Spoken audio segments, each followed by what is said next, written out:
Hey, what's up everyone? This is Julian from theartoffitnessandlife.com, and today's video is coming from a conversation that I had this weekend when I was out at a lounge doing some work and everything.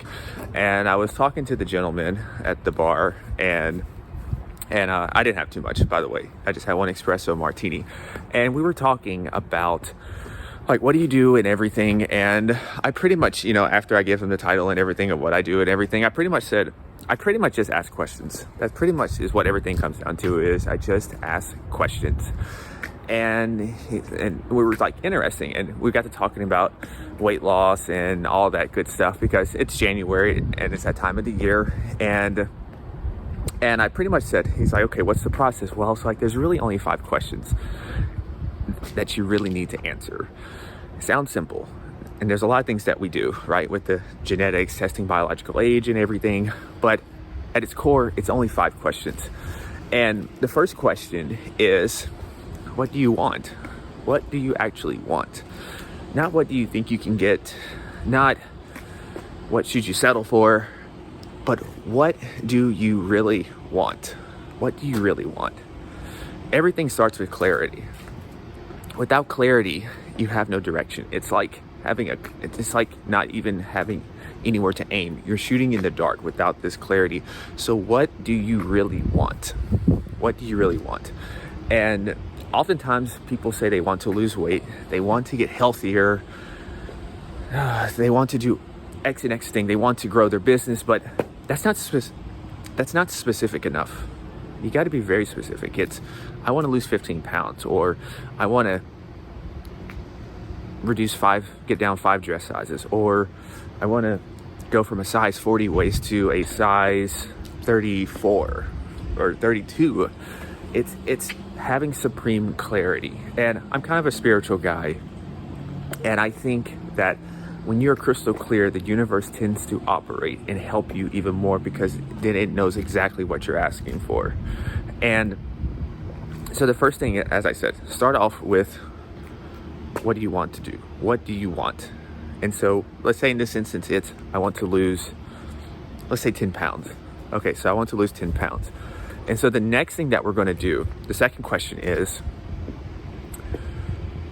what's one small thing that you can do right now? What's the most immediate step that you can do right now? See, a lot of times, especially in business, and I'm guilty of this as well, is that we lay out these goals, we get very clear on these goals of what we want, and then we can start to feel overwhelmed, because we're like, damn, there's a huge gap between where I am and where I want to be. And that, sometimes can get us in a mode of inaction where we don't do anything, because there's so many things that we could do. And this reminds me of the quote from Ira Glass. I'm not going to recite the whole thing, but he basically talks about the gap between where you are and between where you want to be. And we know where we want to be. We know what this quality, we know what this life, this business and everything looks like, but we're over here and we haven't gotten to this other side yet of this quality. And it's really hard to push through there. So that's why it's good to just think of the most immediate action that you can do right this very moment. So one small thing. So let's take the example of the person who wants to lose 10 pounds. Maybe this person could lay out their calendar with all their workouts. So it's booked in there, like their business appointments are, like their doctor's appointments are. It's booked in the calendar. It's a non-negotiable. Or they could create a meal plan for themselves, create a standard of performance. And this is the word I learned from Bill Walsh. And when he took the 49ers from a very crappy team for a lot of years to winning multiple Super Bowls. So that's a great book also, now that I think of it, called The Score Takes Care of Itself. Bill Walsh, fantastic book. But anyway, standard of performance for nutrition. What are your standards? What are you going to do about that? These are just small things you can do. Something very small, but you're signaling to the universe. You're signaling to yourself that you are serious this time. And another thing is, because this time of the year is where people usually have a lot of momentum, have a lot of energy.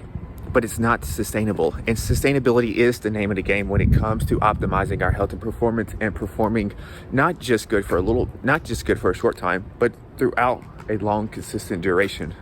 So we know what we want. We're taking one small step. The third thing is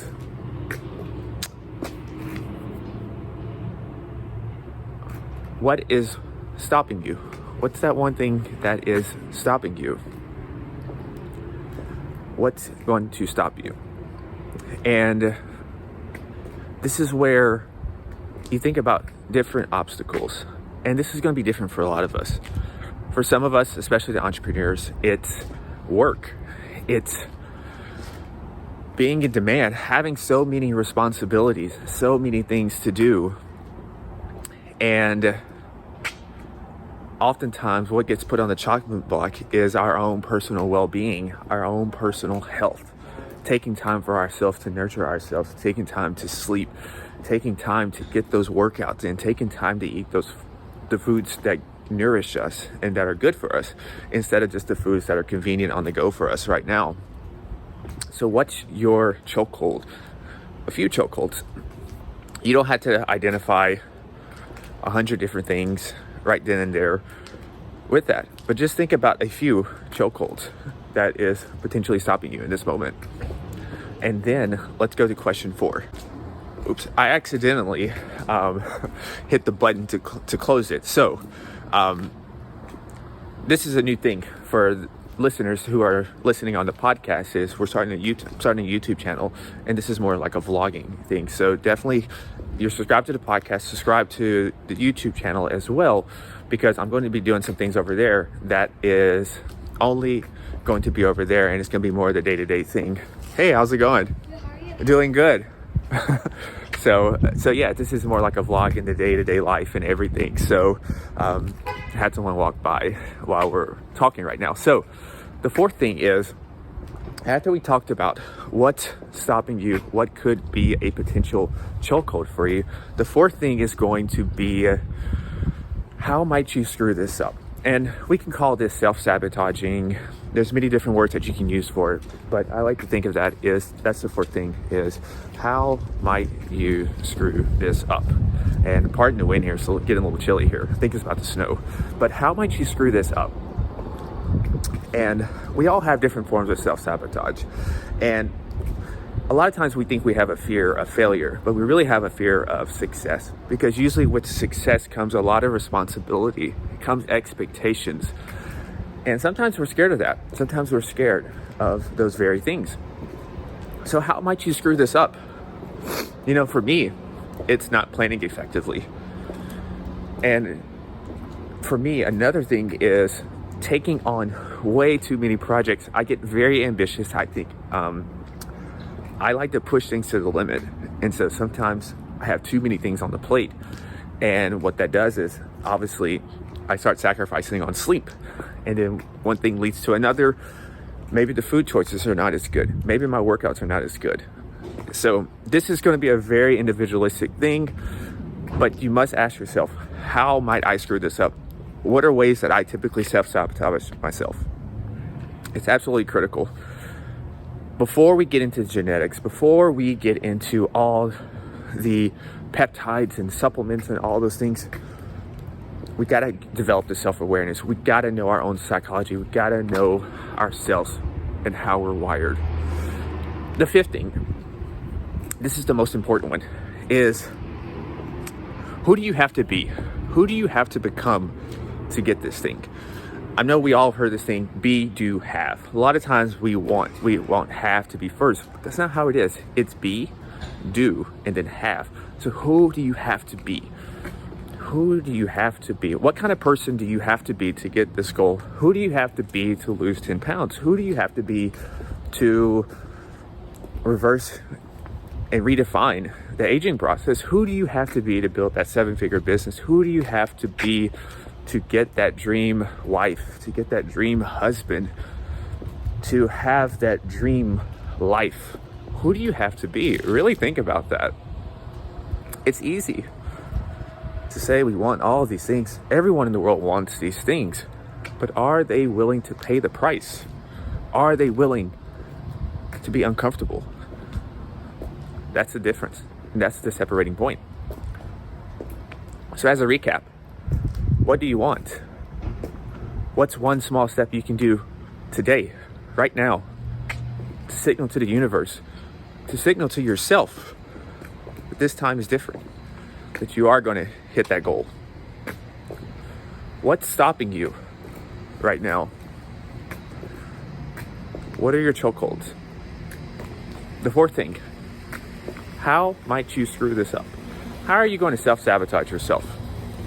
We all have different ways. Oftentimes, the biggest impediment to our success is us, our very selves. And number 5 is, what are you going to do to get uncomfortable? Who do you have to be to get this goal? Who do you have to be? Really think about that. And so a challenge to you as I leave out here is, think about some things. What are you going to do over the next 30 to 60 days to make yourself uncomfortable? Because if you're like me, you have huge ambitions, huge goals, but there's a huge price to pay for that. There's a huge price to pay for that. So if you like this video, like, share, subscribe. If you're on the podcast listening to this on the audio experience, leave a review, send this to someone who needs to know these 5 questions. And this doesn't just apply to weight loss. This also applies to many other areas of life. So until next time, stay awesome, be limitless, and as always, go be superhuman. Peace.